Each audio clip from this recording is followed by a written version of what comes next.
Assalamualaikum and hello. My name is Nurina Zabiti Matsari, and for my elective animal behavior, I will be conducting my mini project on the behaviors of juvenile and adult axis deers. According to the TTI Mini Zoo, axis deer, otherwise known as the axis deer, spotted deer, or cheetal, its scientific name is Axis axis. It originates from Bangladesh, Bhutan, India, and Nepal. Its lifespan is 9 to 11 years, and its diet consists of grasses, flowers, and also fruits. Next, we'll move on to the general behavior of axis deer. Axis deer are highly sociable animals that live in herds with up to 30 individuals, two or three of them being stags, and the rest of them are typically made up of females and their offspring. They are also crepuscular, as they are most active during the early morning and late afternoon or dusk. They typically seek shade in woody vegetation or rest near water sources to regulate their body temperature. For the males of axis deer, to get the attention of females, their males during this time usually become louder and more combative. After shedding their antlers, male axis deer are known to lick and even chew on them. This behavior allows them to reabsorb the essential minerals and nutrients like calcium and phosphorus. The objective of this mini project is to compare the behaviors of juvenile and adult deer in captivity. So for this mini project, the methodology that I've conducted is by making 3 replicates of a 5-minute video with a 30-minute interval between each replicate. And then a scan sampling was conducted from the observed behaviors. Next, an ethogram was built from the recorded behaviors, and a focal sampling was conducted to determine the frequency and time spent on the behavior. The data collected were then analyzed. For this mini project, I have studied 2 individuals within the captivity of the TTI mini zoo. The first one is an adult female deer, and the second one is a juvenile female deer. I recognize its difference because the adult female deer is much larger than the juvenile female deer, and its gender is determined through the absence of antlers on either of the deer. The scan sampling will be conducted in 3 replicates. As you can see from this slide, the first replicate for the juvenile, I have noted 4 different behaviors, which is sitting, observing, self-grooming, and out of view. Whereas for the adult, the behavior I have observed is also 4, which is walking, observing, self-grooming, and allogroom. Next, for replicate 2, I observed 5 behavior as well for both juvenile and adult, as you can see. For the third replicate, I observed 5 behaviors for the juvenile and 3 behaviors for the adult.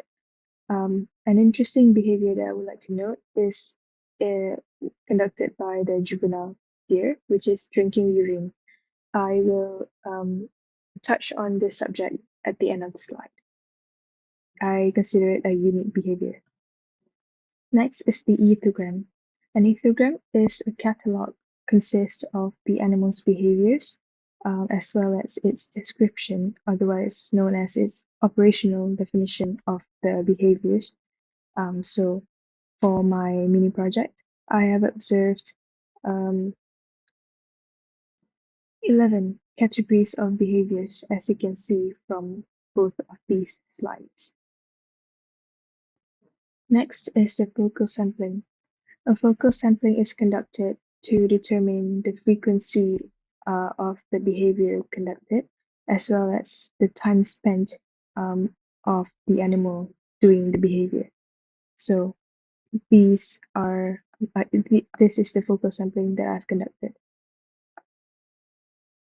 For this focal sampling chart, the the frequency and the time spent of these behaviors were totaled from both juvenile and adult axis deer. This is the table for the mean frequency of behavior for both the juvenile and also the adult axis deer. This is the bar chart of the mean frequency of behaviors of juvenile and adult deers. It is used to analyze the differences between these frequencies. Next is the time spent on the behavior of juvenile and adult axis deer. These are my tables of the mean time spent. This would be the bar chart of the mean time spent of behaviors of juvenile and adult deers. Moving on, these are the key findings of my mini project. For the mean frequency, higher mean frequency is observed of resting and feeding behavior of juvenile axis deer. Resting being 5 frequency and also 5 frequency for feeding. Next is the higher mean frequency of sentry, which is 20, locomotion, which is 10, and grooming, which is 12, of adult female axis deer. Major differences in frequency of sentry and grooming between both individuals, where adult female axis deer dominates in. Furthermore, there are no occurrences of resting behavior in adult female axis deer. The highest mean frequency for both juvenile and adult female axis deer is sentry. To explain the high mean frequency of grooming behavior in adult female deer, adult female deers usually engage in allo grooming at a much higher rate because the smaller body size of their offspring, or the juvenile axis deer, makes them more vulnerable to the effects of ticks and deer cats. So higher grooming rates remove these parasites before they can attach and feed. Meanwhile, for the higher mean frequency of the resting behavior in juvenile deer is due to the juvenile deer to avoid detection by predators, fawns. They spend up to 90 to 95% of their day bedded down in dense vegetation. So they still spend the majority of their time resting, but they will run if a predator gets too near. Next is the key findings for the mean time spent. From my project, I observed higher mean time spent of resting, which is 162 seconds, locomotion, which is 205 seconds, and feeding, which is 102 seconds behavior of juvenile axis deer. Higher mean time spent of sentry, which is 452 seconds, and grooming, which is 167 seconds of adult female axis deer. There, I noted major differences in time spent of sentry between both individuals, where adult female deer axis dominates in. I did not notice any occurrences of resting behavior in adult female axis deer, and again, the highest mean time spent for both juvenile and adult female axis deer is sentry.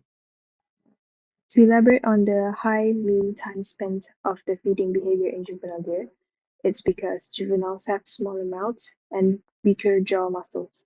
They often spend more time chewing forage before swallowing, which increases the total duration of their feeding compared to adults.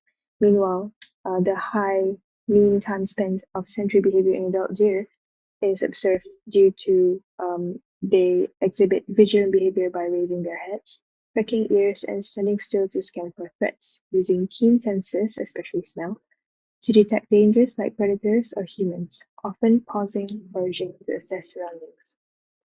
To conclude the findings of my mini project, the behavioral differences between adult and juvenile axis deer reflect a shift from growth to maintenance. Juveniles prioritize resting for predator concealment and frequent feeding to fuel rapid development, while intensive maternal grooming serves as a vital survival tool for scent masking and biological stimulation of the juvenile. As they mature, these behaviors transition from individual survival and strategies to adult-oriented roles of herd vigilance, reproduction, and environmental maintenance. This is the unique behavior that I have noted from the TTI mini zoo enclosure, which is the deer a stag and a juvenile deer drinking the urine from another deer.